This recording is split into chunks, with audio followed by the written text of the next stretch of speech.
Content de vous retrouver pour cette nouvelle vidéo. Aujourd'hui, je dois aller sur mon terrain à Gandigal. J'avais déjà fait une vidéo il y a quelques temps de ça, où j'y suis allé en vélo d'ailleurs.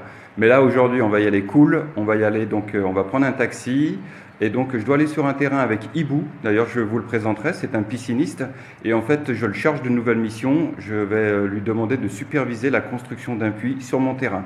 Donc ça permettra de parler un peu d'épuisatier, combien coûte la construction d'un puits et revenir un peu sur les fondamentaux du terrain. D'accord? Donc ça, c'est dans un instant. J'ai rendez-vous d'ici quelques minutes avec lui et donc je reprendrai la vidéo quand on sera arrivé à Gandigal. Avant tout, ce que je voulais déjà, c'était franchement, je suis content parce que la dernière vidéo que j'ai faite, qui était sensible puisqu'elle abordait le thème du racisme, je m'aperçois qu'il y a eu beaucoup de retours positifs, beaucoup de gens qui m'ont fait part de leur expérience ou de leurs commentaires, etc. Donc voilà, je m'attendais à avoir beaucoup de commentaires négatifs ou de critiques, etc. Et franchement, il n'y en a pas eu. Et donc ça fait vraiment plaisir. C'est encourageant parce que, comme je vous le disais, au mois de février, il y aura donc les élections présidentielles ici au Sénégal. Et donc, je me pencherai sur la campagne et donc on abordera donc le thème de la politique. Vous voyez, donc on sortira de l'immobilier, on parlera de la politique. Si les candidats viennent à Saly, la dernière fois lors de la précédente élection, les candidats étaient venus sur Saly, je ferai le déplacement et on essaiera de voir si on ne peut pas les interroger ou au moins leur poser une question. D'accord ? Voilà, dernière chose aussi, ce que je voulais dire, dans la vidéo qui abordait le thème du racisme, plusieurs abonnés m'ont fait part un peu de leur ressenti. D'ailleurs, j'apprécie, n'hésitez pas à me dire un peu ce que vous ressentez. Et ils me me disaient, mais Franz, ça fait 14 ans que tu es au Sénégal et tu parles pas couramment le Wolof, c'est pas possible, t'as quand même pas osé. alors je vous le dis, franchement, je préfère que les choses soient claires, parce que voilà, il n'y a pas de faux semblants, il n'y a pas de mensonge entre vous et moi. Je parle pas couramment le Wolof, ça c'est clair. Je le baragouine, j'arrive à me débrouiller. Si je prends un taxi clando, si je dois demander quelque chose, j'arrive à me faire comprendre en Wolof, mais je le parle pas couramment.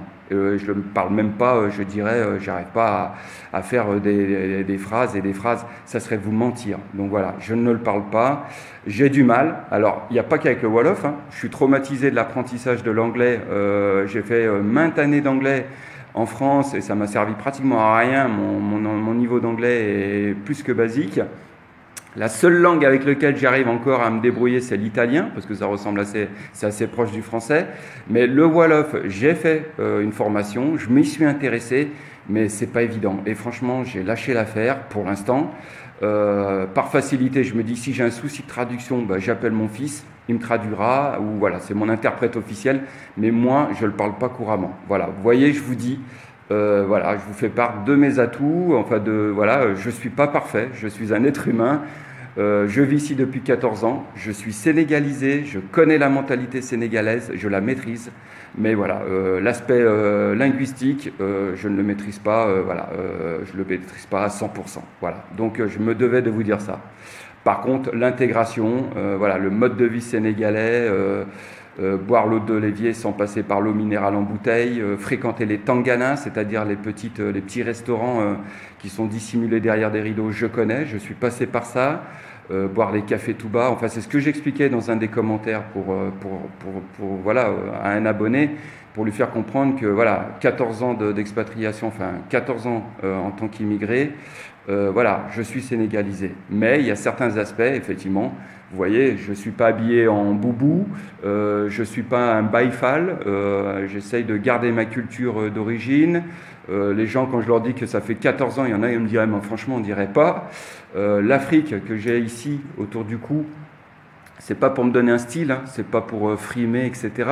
C'est simplement parce que mes deux enfants sont métis.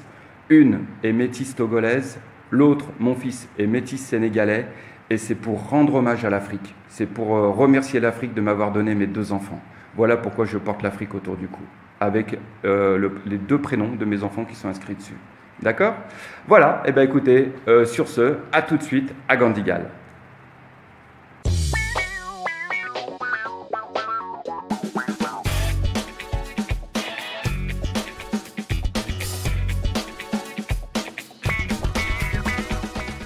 Voilà, ça y est, me revoilà donc sur Gandigal. Donc je suis avec Ibou et puis par chance on a pu amener le puisatier avec nous. Donc il dira un petit mot en Wolof, il parlera un peu de ses conditions, le puisatier, et j'interrogerai Ibou. Donc voilà, là on est sur mon terrain, vous voyez, avec derrière le château d'eau. On le voit, hein, donc ce fameux château d'eau. Alors le château d'eau a été construit, c'est grâce à la coopération chinoise. Donc c'est un projet sino-sénégalais. C'est eux qui ont construit des châteaux d'eau, donc un petit peu sur le Sénégal. Et grâce à ce château d'eau, ça a apporté l'électricité. Et en fait, toute la zone a été en développement. Voilà, donc voilà, on est sur le terrain.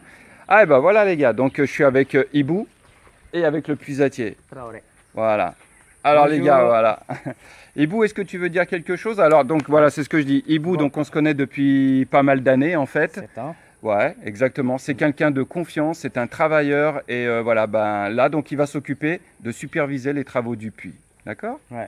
Bon, moi, ma spécialité c'est les piscines. J'ai un petit GIE qui s'appelle Saloum Piscine 7. Si tu veux donner ton numéro de téléphone. Mon numéro c'est le 77 457 13 89. Mais entre-temps aussi, je fais des supervisions de travaux, tout ce qui est construction, plomberie, électricité, des travaux de location, tout ça. Ouais. Super, je te remercie. Et on va interroger un peu le puisatier. Alors le puisatier, ce que je voudrais dire, c'est chapeau, parce qu'on est toujours en période de jeûne. Le ramadan, il va finir dans 2 jours. Et le puisatier, son boulot, il est très physique. Il bosse la journée, etc. Tu peux parler en Wolof. Parle un peu de ton travail, les conditions et ton numéro de téléphone. Voilà. Oui. C'est moi c'est le pis. Parle en Wolof. Man may gas teen bi man may gaskat teen yi fii boo Sali Lamantel tous les mbuur fii man maa koy gas lu bari moom lu bari teen yi moom man maa koy liggéey sama liggéey la. yow yaay kan? man may Toumane Traoré. Toumane Traoré. Sa numéro de téléphone? sama numéro de téléphone 78 115 08 98 115 08 98 78 115 115 08 98. Ok. Super, écoute, Dirediaf, merci. Merci. Voilà, donc voilà, comme ça vous voyez, j'essaie de faire la promotion des gens qui travaillent avec moi parce qu'effectivement, ils méritent et ils contribuent voilà, à l'émergence du Sénégal. Donc les gens qui ont de la valeur, je les pousse, je les encourage à aller de l'avant et ensemble, on arrivera à faire émerger ce pays. Voilà. Alors, dernière chose, donc voilà, regardez, il y a un puits qui a été construit dans la parcelle d'à côté. Vous voyez? Alors, vous devez voir, voilà, vous voyez, donc ça se présente comme ça. Donc, le puisatier, en fait, avec un collègue, il grimpe, hein, enfin, il descend plus d'une dizaine de mètres et il ramène la terre. Vous voyez d'ailleurs tous les amas de terre. Voilà. Franchement, c'est un travail qui est très pénible et j'ai énormément de respect pour eux. D'accord? Voilà, une dernière chose aussi, donc concernant le terrain, c'est ce que je vous expliquais. Mise en valeur d'un terrain, vous avez une obligation, vous disposez d'un laps de temps de 2 ans pour faire votre mise en valeur d'un terrain. Donc, mise en valeur d'un terrain, qu'est-ce que ça veut dire? Ça veut dire éventuellement l'arborer, vous voyez, j'ai des manguiers, surtout construction d'un mur et éventuellement, ou en plus, faire la construction d'un puits. Une fois que vous avez fait cette mise en valeur, vous êtes tranquille et personne ne peut plus, je dirais, revendiquer ou réclamer votre terrain. D'accord? Voilà, je pense avoir fait le tour. Hier, j'ai vu Paco, donc suite à ma précédente vidéo donc, sur le racisme et où je parlais aussi de la pêche. J'ai mis son numéro de téléphone dans le descriptif. Voilà, idem pour le puisatier et Ibou. Je mettrai leur numéro de téléphone dans le descriptif. Comme ça, vous pouvez les contacter de ma part. Il n'y a absolument aucun problème. On est ensemble, ce qu'on dit ici régulièrement au Sénégal, c'est ça, c'est une formule. On est ensemble, donc voilà, on est dans le même bateau, donc si on peut s'aider les uns des autres, c'est parfait.